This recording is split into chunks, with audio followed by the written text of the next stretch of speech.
नमस्कार, स्वागत है। आप देख रहे हैं डॉक्टर साहेब। मैं हूं विजय कृष्ण और आज हमारे साथ मौजूद हैं डॉक्टर हिमांशु रॉय। डॉक्टर साहब बिहार समेत पूरे पटना के आईवीएफ मामलों के जानकार हैं, यानी आईवीएफ से कैसे बच्चा पैदा होता है इन मामलों के जानकार हैं। बहुत बहुत स्वागत है डॉक्टर साहब। धन्यवाद।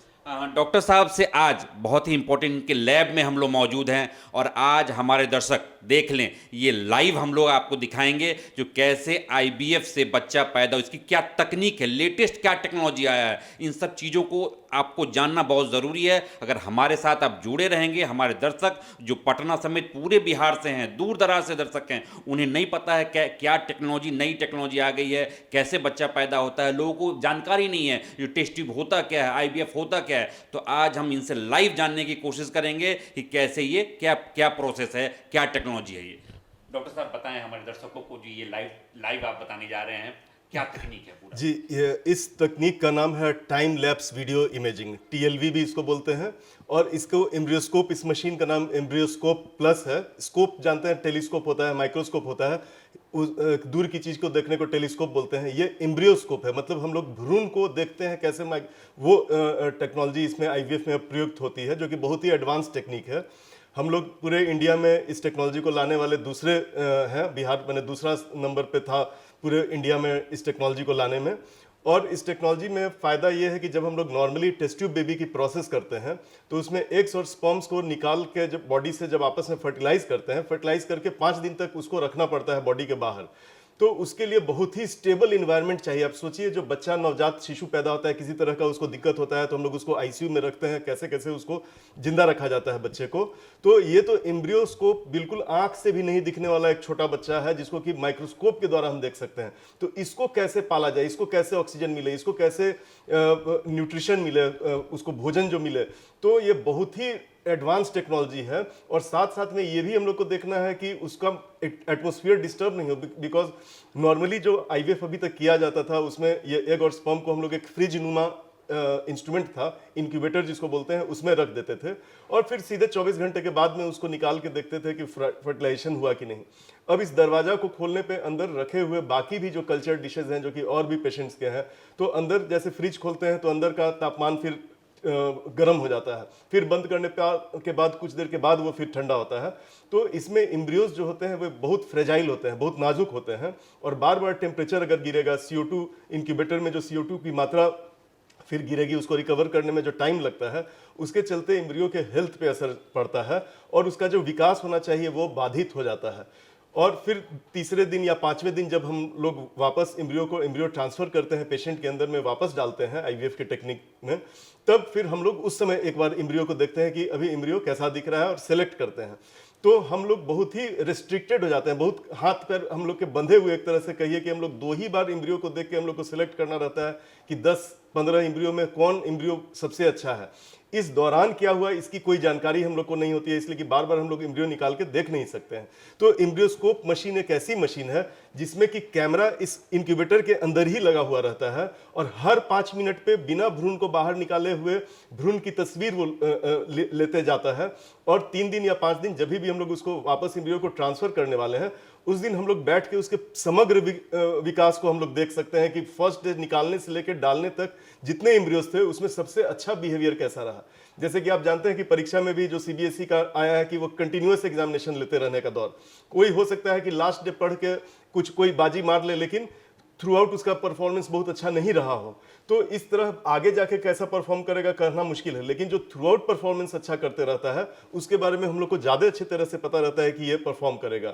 तो जैसे ये एम्ब्रियोस्कोप ये मशीन है और इसका जो पिक्चर होता है वो इस कंप्यूटर स्क्रीन पे आता है और ये डेटा पूरा स्टोर्ड रहता है, ताकि हम लोग बाद में भी अगर बच्चा किसी को नहीं भी हो तो जाके देख सकते हैं वापस कि क्या एम्ब्रियो का क्वालिटी खराब तो नहीं था, एग का क्वालिटी कैसा था, उसका विकास ठीक से हो रहा था कि नहीं, और उस तरीके से क्या चेंजेस हम लोग लाएं ताकि अगले साइकिल में चांसेस हम लोग का बढ़े।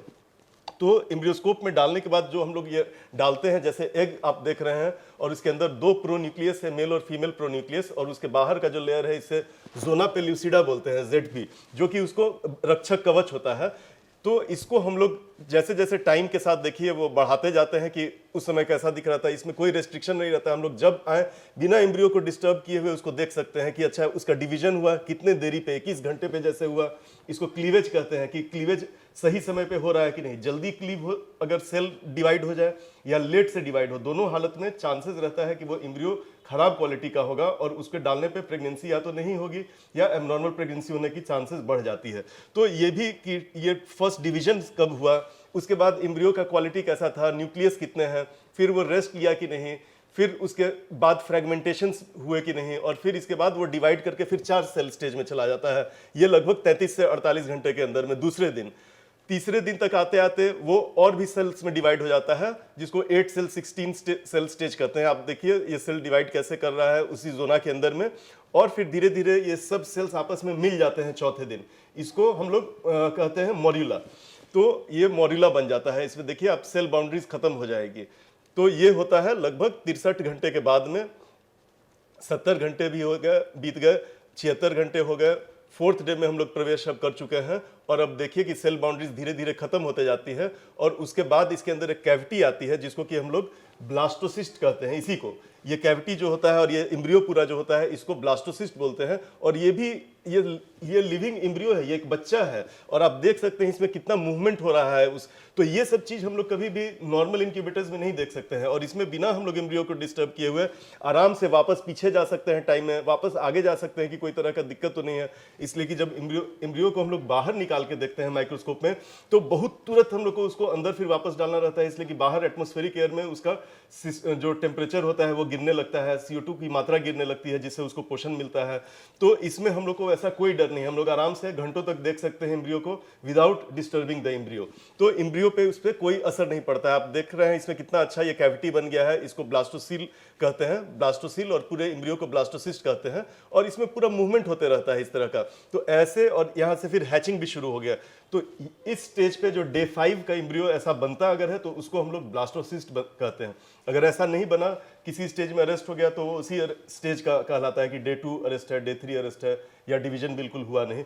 तो एम्ब्रियो को सिलेक्ट करने में कि कौन से एम्ब्रियो को हम लोग डालें, इससे हम लोग को पता चलता है कि जैसे किसी पेशेंट के अगर इतने सारे एम्ब्रियो हैं तो हम लोग सब का क्वालिटी देख सकते हैं कि अच्छा ये एम्ब्रियो का कैसा है, ये अच्छा है कि नहीं, कैसे वो डिवाइड कर रहा है। आप देखिए ये लाइव, इसी को वीडियो टाइम लैप्स का मतलब थोड़े थोड़े देर पे हम लोग पिक्चर लेते हैं और उसको वीडियो जैसा चलाते हैं।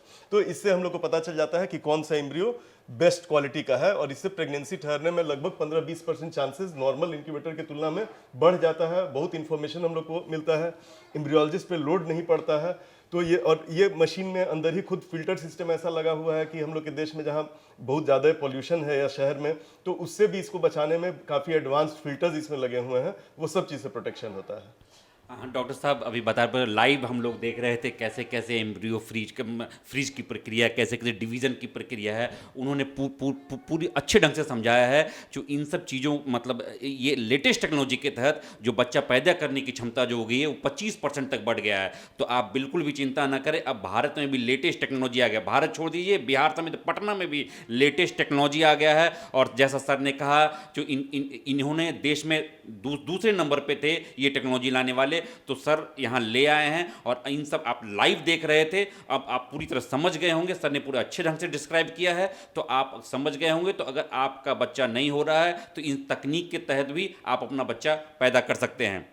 इस एपिसोड में फिलहाल इतना ही। अगले एपिसोड में आपसे फिर से मुलाकात होगी। यदि आपने अभी तक हमारे यूट्यूब चैनल डॉक्टर साहब को सब्सक्राइब नहीं किया है तो तुरंत कर लें। आप हमें फेसबुक पेज पर भी लाइक और फॉलो कर सकते हैं। धन्यवाद।